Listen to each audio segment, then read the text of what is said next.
When Charleston White started talking this time, it wasn't polished, it wasn't careful, and it definitely wasn't neutral. His words landed the way they always do, fast, confrontational, and designed to provoke a reaction. But what made this moment explode was not just his tone. It was the names he brought into the conversation. Teyana Taylor and Kanye West, two figures rarely spoken about together, suddenly found themselves linked by implication, timing, and online interpretation. Charleston didn't present documents. He didn't claim insider access with proof. What he did was what he's built a reputation on, suggesting there's more beneath the surface, hinting at hidden dynamics, and daring the audience to connect dots he never fully drew. In internet culture, that's often all it takes. Suggestion travels faster than confirmation, and confidence of delivery can feel like credibility to an audience already primed for distrust. The reaction was immediate. Clips were pulled, cropped, and reposted with dramatic captions that framed the moment as an uncovering. Words like hidden drama and exposed began circulating before most people had even heard the full context. That's how these moments escalate. The story becomes bigger than the speaker, and the speaker becomes smaller than the narrative built around them. To understand why this hit the way it did, you have to understand the characters involved. Charleston White thrives in chaos. His brand is disruption. He positions himself as someone who says what others won't, even if it means being labeled reckless. For his supporters, that makes him honest. For his critics, it makes him irresponsible. Either way, he commands attention, and attention is the currency that fuels moments like this. On the opposite end of the spectrum sits Teyana Taylor. Her public image has always been intentional. She speaks selectively, exits conversations quietly, and avoids internet mess whenever possible. That discipline has earned her respect, but it also creates vulnerability. When someone who never responds is pulled into controversy, the silence becomes a canvas for projection. People assume meaning where none has been given. Then there's Kanye West, a figure whose name alone changes the temperature of any conversation. Kanye represents unpredictability, controversy, and cultural weight all at once. Any suggestion involving him immediately feels bigger, more serious, more consequential, even when specifics are absent. His history makes people believe almost anything is possible, which lowers skepticism and raises emotional response. Charleston's comments didn't need to be specific to cause damage. By placing these names in the same breath and implying unseen dynamics, he activated the internet's favorite pastime, speculation. Fans began revisiting old moments, collaborations, appearances, and timelines, searching for meaning that had never been publicly assigned. Ordinary industry interactions were suddenly reinterpreted as signs of something hidden. What made this especially volatile was the imbalance of voices. Charleston spoke loudly, Teyana said nothing. Kanye, as usual, was unpredictable and silent in his own way. In that vacuum, commentary channels stepped in to narrate the story for everyone. Each retelling grew bolder, each thumbnail promised more than the last. And with every repost, the original ambiguity hardened into something that felt definitive. This is how internet drama becomes dangerous. It doesn't require false statements stated as facts. It only requires implication repeated enough times that it starts to feel real. Once people believe they're watching an uncovering, they stop asking what's proven and start asking what's being hidden. Silence then gets reframed as confirmation, even when it's just a boundary. Another reason this moment went viral is because it fit a familiar story template: the outspoken provocateur versus the controlled artist, the unpredictable cultural figure lurking in the background, the idea that the industry hides uncomfortable truths. This template is emotionally satisfying. It gives audiences heroes, villains, and mystery without requiring evidence. And emotionally satisfying stories spread faster than responsible ones. As the clips circulated, reactions split sharply. Some praised Charleston for saying what everyone thinks. Others accused him of dragging uninvolved people into chaos for attention. Very few paused to ask whether anything concrete had actually been revealed. The debate wasn't about facts. It was about belief, distrust, and appetite for scandal. For Teyana, the situation highlighted a harsh reality of modern fame. You don't have to participate to be implicated. You don't have to respond to be discussed. Once your name becomes content, control disappears. Silence doesn't stop the narrative. It just removes your voice from it. For Kanye, the mere suggestion was enough to reignite old conversations about influence, power, and unpredictability. His past made the implication feel plausible to some, even without specifics. Plausibility is dangerous online. It lowers the bar for belief and raises the stakes for everyone involved. By the end of this initial wave, one thing was clear. This wasn't about what was uncovered. It was about how quickly the internet turns suggestion into story. Charleston White didn't need to prove anything to spark a firestorm. He only needed to speak with confidence in a space already primed for suspicion. And once that firestorm starts, it doesn't wait for clarity. It feeds on reaction. It rewards escalation. And it rarely cares who gets burned along the way. This is where the story truly begins, not with facts but with perception, not with confirmation but with collision. Chaos met control and the internet chose chaos.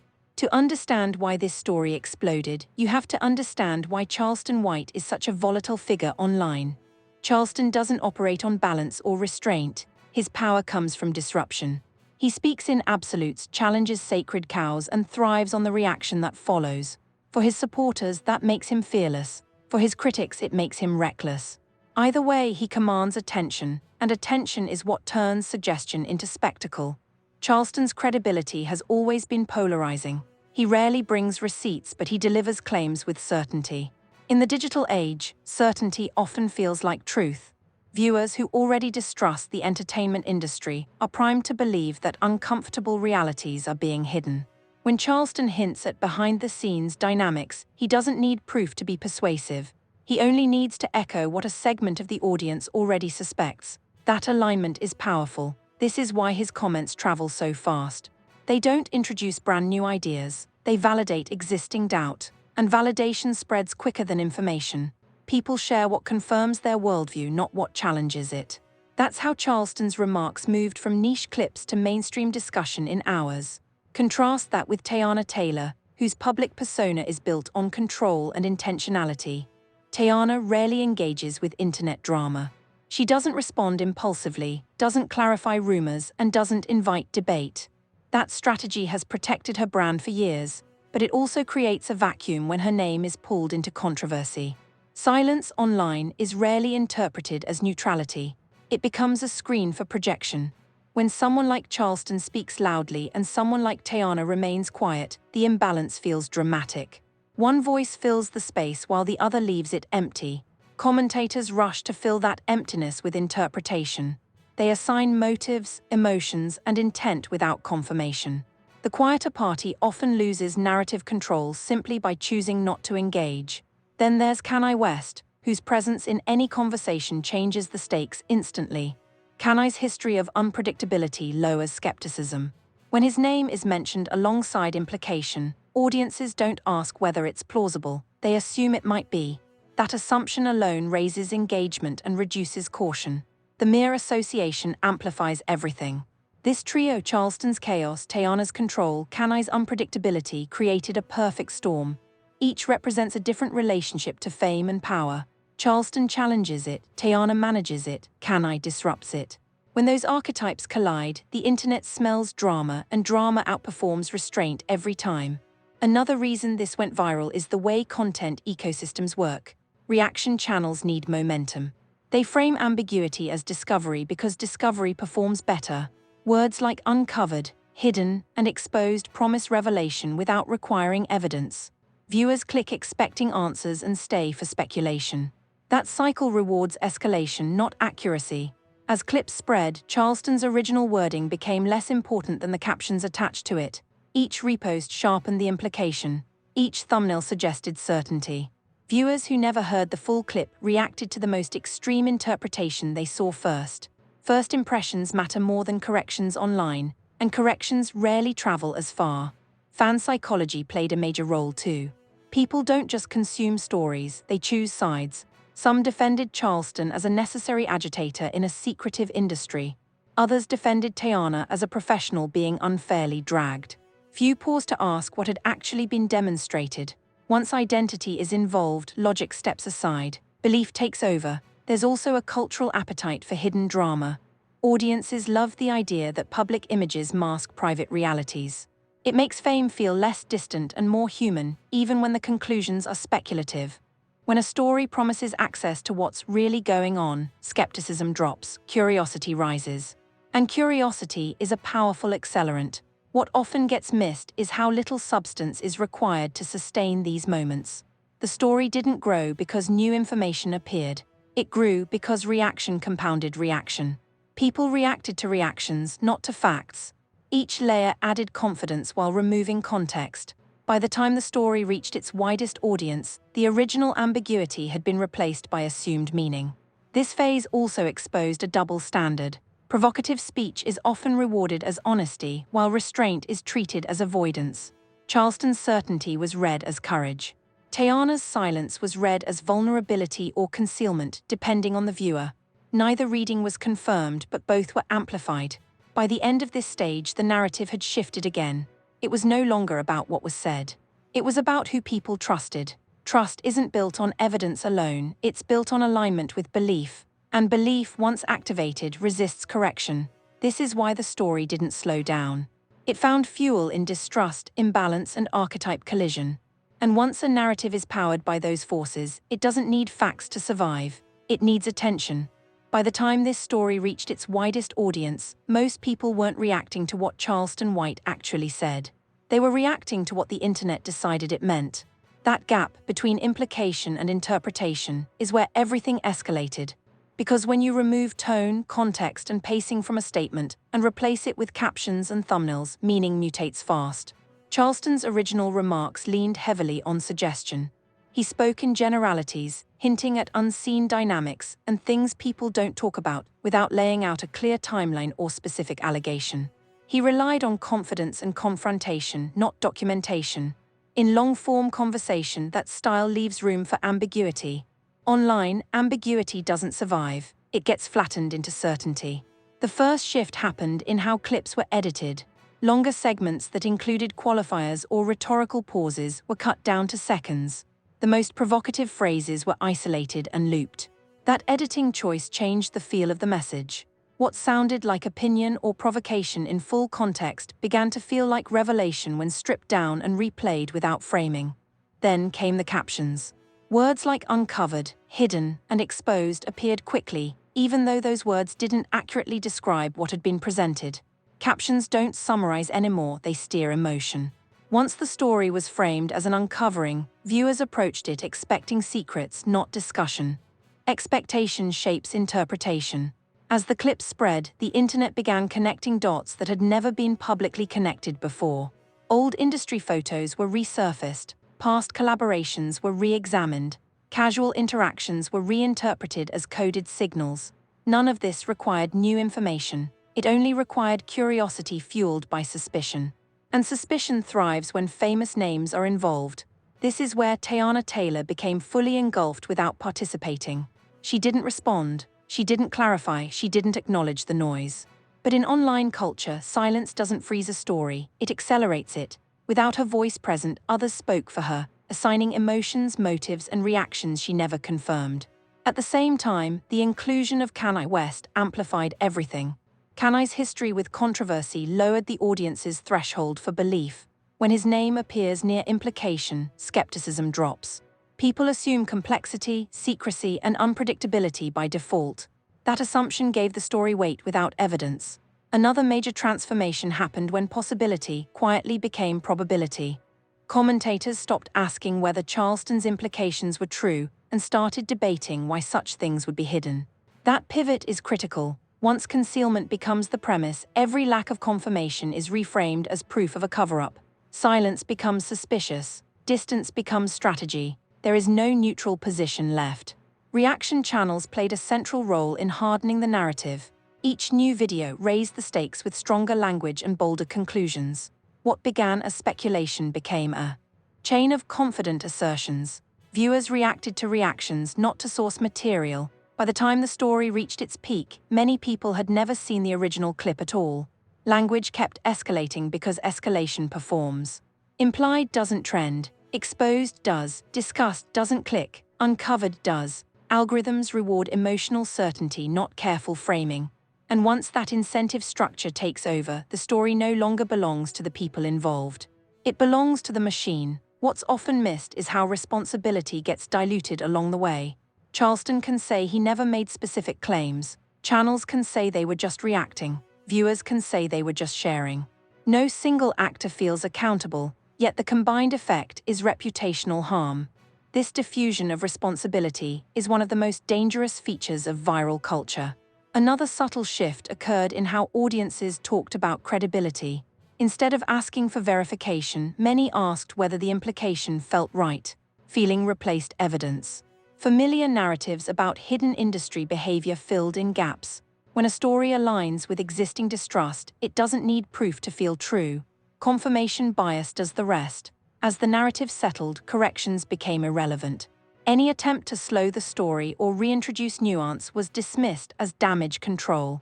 Once people emotionally invest in a version of events, they resist alternatives. Letting go of a dramatic conclusion feels like losing understanding. So the conclusion stays, even if it was built on inference. By the end of this phase, the story had crossed a line. It was no longer a conversation about what was said.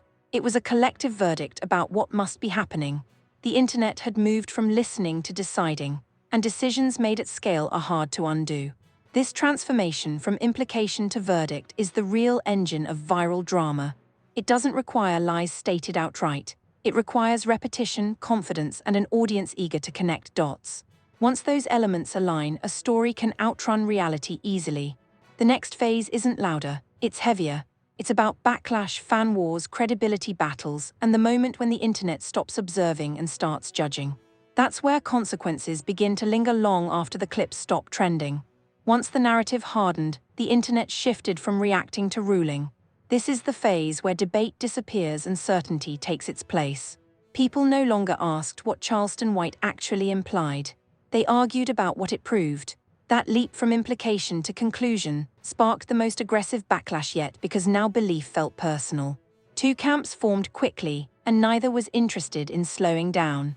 Supporters of Charleston framed the backlash as proof that uncomfortable truths were being suppressed. To them, criticism wasn't a call for responsibility. It was evidence of fear. They pointed to his past moments of controversy and argued that being attacked was the price of honesty. In their view, if nothing was there wouldn't be this much noise. On the other side, defenders of Teyana Taylor pushed back hard. They argued that dragging a real person into vague, suggestive narratives without evidence crossed a line that commentary culture keeps crossing. For them, this wasn't about free speech or truth-telling.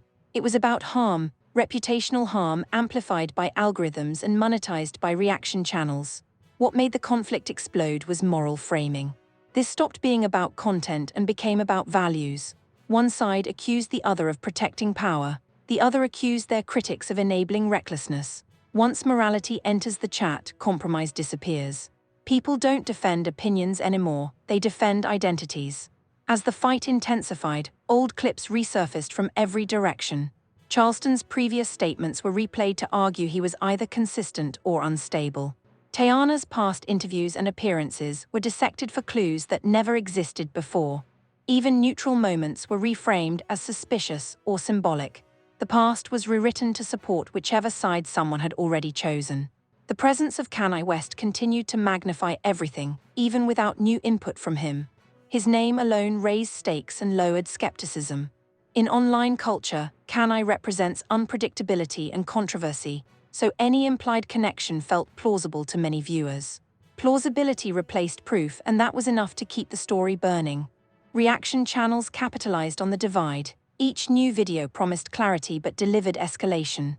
Thumbnails grew darker, titles grew bolder. Language became more definitive. What started as discussion was now presented as judgment. Viewers were encouraged to pick a side and stay there. Outrage was no longer a byproduct, it was the product. This is where the internet became judge and jury. Comment sections read like verdicts. People spoke with absolute certainty about events they could not verify. Careers and character were debated as if they were fictional plotlines rather than real lives. The line between analysis and harm blurred beyond recognition. Silence from Teyana during this phase became a lightning rod. Supporters called it dignity and restraint. Critics called it avoidance. Both interpretations traveled equally far, and neither required confirmation. In a space fueled by outrage, silence doesn't protect you, it becomes a canvas for projection. Charleston, meanwhile, doubled down on his role as provocateur. Whether intentionally or not, his posture reinforced the divide.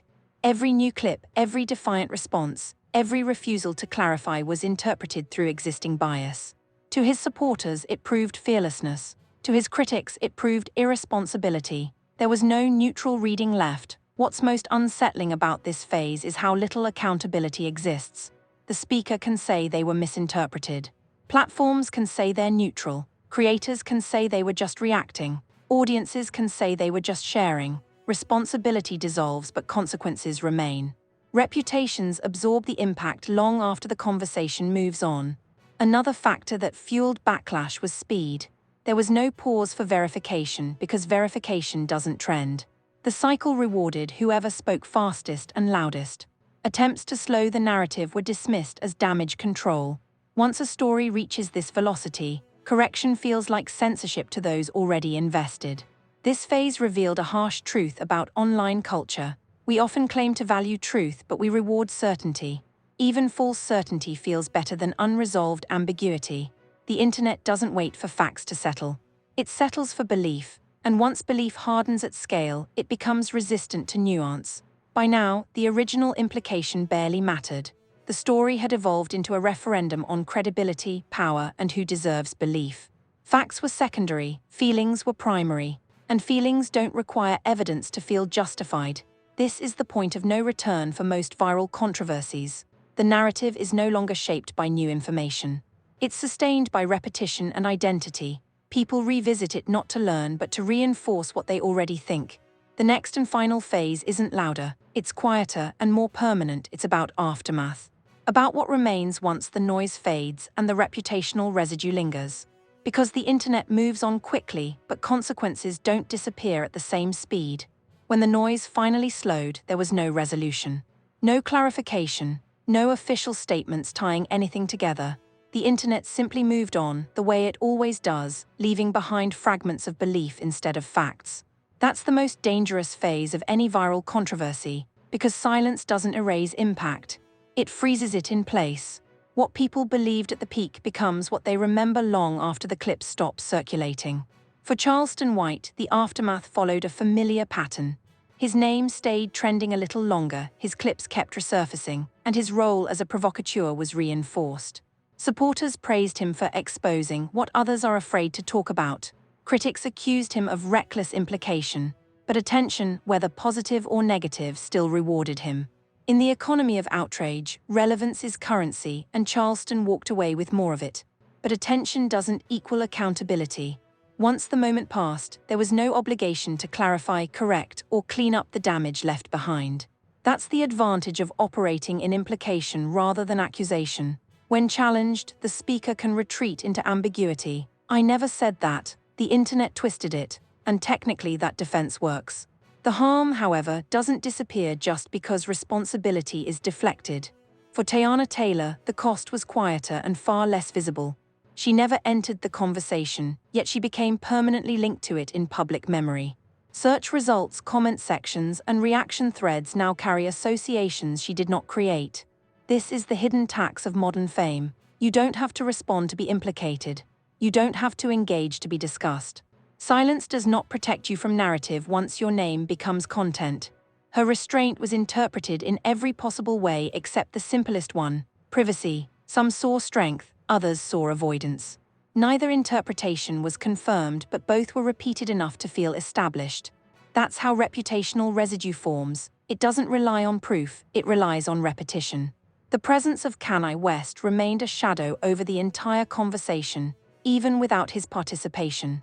His history made the implication feel plausible to many, which lowered skepticism and raised emotional investment. Kanye's name functions like an accelerant in online discourse. It intensifies everything it touches, regardless of substance. That intensity lingered, even as attention shifted elsewhere. What this story really exposes isn't hidden drama between celebrities. It exposes how modern narratives are built, not through verified reporting, but through suggestion amplified by algorithms. Not through evidence, but through confidence and repetition. Once a story is framed as hidden, every lack of clarity becomes suspicious. Silence becomes strategic, distance becomes proof. There is no neutral ground left. Another uncomfortable truth is how easily audiences justify participation. People said they were just reacting. just asking questions, just sharing clips. But collective behavior creates collective harm, even when individual intent feels harmless. When thousands of people repeat an implication, it stops feeling like speculation and starts functioning like a verdict. The internet rarely stays for the aftermath because aftermath isn't entertaining. There's no adrenaline in reflection, no clicks in accountability, but this is where the real impact lives. Reputations don't reset when trends change, associations linger, and the people most affected are often the ones who spoke the least. This story is a warning about incentive structures. Outrage is rewarded, certainty spreads faster than caution, and those who speak loudest are rarely held to the same standard as those who are spoken about. The system encourages escalation without consequence, then moves on before responsibility can catch up. It also forces a hard question about audience responsibility. Do we actually want truth, or do we want stories that feel true? Because those are not the same thing. Truth requires patience, verification, and discomfort with not knowing. Viral stories require confidence, speed, and emotional payoff.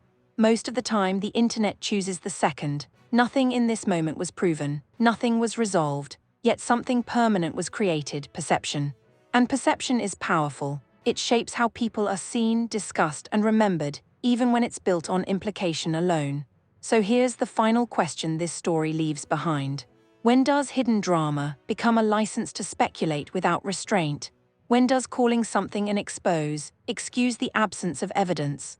And how many times will we watch implication destroy nuance before we admit the system is broken? Drop your thoughts in the comments. Share this if you believe the internet needs to slow down before turning suggestion into certainty. And remember this the next time a clip goes viral without proof. Not everything hinted at is real, not every silence is hiding something, and not every story deserves the ending the internet gives it.